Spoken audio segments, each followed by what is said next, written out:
দেখো বোর্ডে তিনটি গুরুত্বপূর্ণ বাক্য লেখা আছে।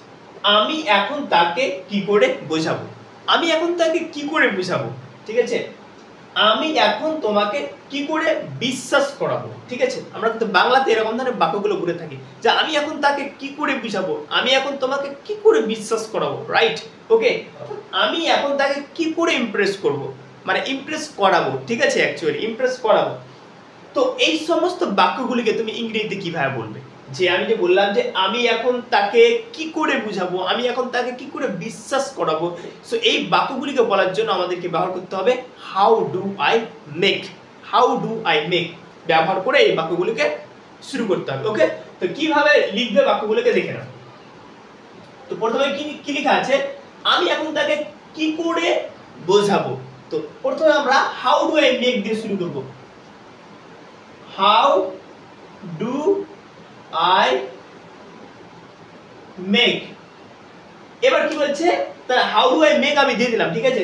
তারপরে কি বলছে, তাকে, তাকে মানে কি, এখানে যদি ছেলে থাকে তাহলে হিম দিবে, আর মেয়েদের ক্ষেত্রে হার দিবে। কিংবা যদি মনে করো কারো নাম দিতে পারো, কোনো নাউনও ইউজ করতে পারো, তো আমি এখানে কি দিলাম, হিম দিয়ে দিলাম, মানে কি তাকে, মানে হাউ ডু আই মেক হিম, কি বলছে, বুঝাবো, তাহলে কি দেবো, আন্ডারস্ট্যান্ড,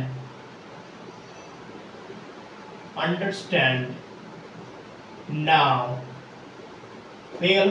দেখে নাও, how do I make him understand now, অর্থাৎ আমি এখন তাকে কি করে বোঝাবো, ঠিক আছে।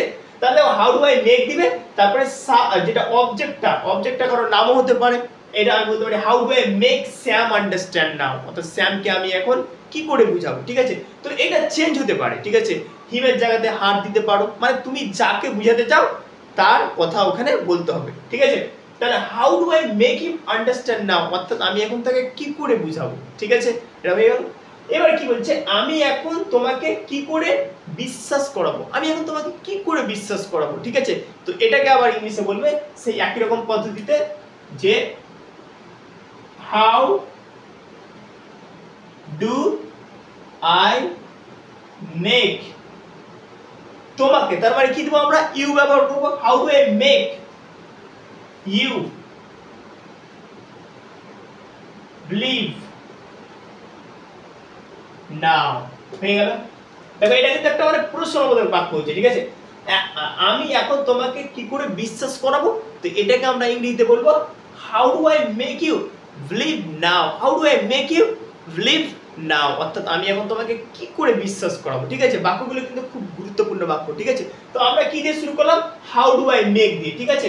দেখে নাও এখানেও রয়েছে হাউ ডু আই মেক, তারপরে তুমি যাকে মানে বুঝাতে চাও তার কথা বলে দেবো, তো তাকে, তার মানে হিম দিয়ে দিয়েছি, ঠিক আছে। এখানে কি আছে দেখি, আমি তোমাকে কি করে মানে বিশ্বাস করবো, তার জন্য এখানে ইউ দিয়েছি, how do I make you, ঠিক আছে। তারপরে বিশ্বাস করা ইংলিশ আমরা এখানে দিয়ে দিয়েছি বিলিভ, ঠিক আছে। So how do I make you believe now. তারপরে কি আছে দেখো, আমি এখন তাকে কি করে প্রভাবিত করাবো, আমি এখন তাকে কি করে প্রভাবিত করাবো, ঠিক আছে, মানে তাকে কি করে ইমপ্রেস করাবো, ঠিক আছে। তো এটাকে আমরা কিভাবে বলবো, এটাকে আমরা আবার ওই একই রকম ইংলিশ ব্যবহার করে, how do I make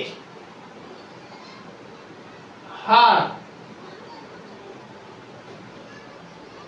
Impress now, অর্থাৎ আমি এখন তাকে কিভাবে প্রভাবিত করাবো, ঠিক আছে।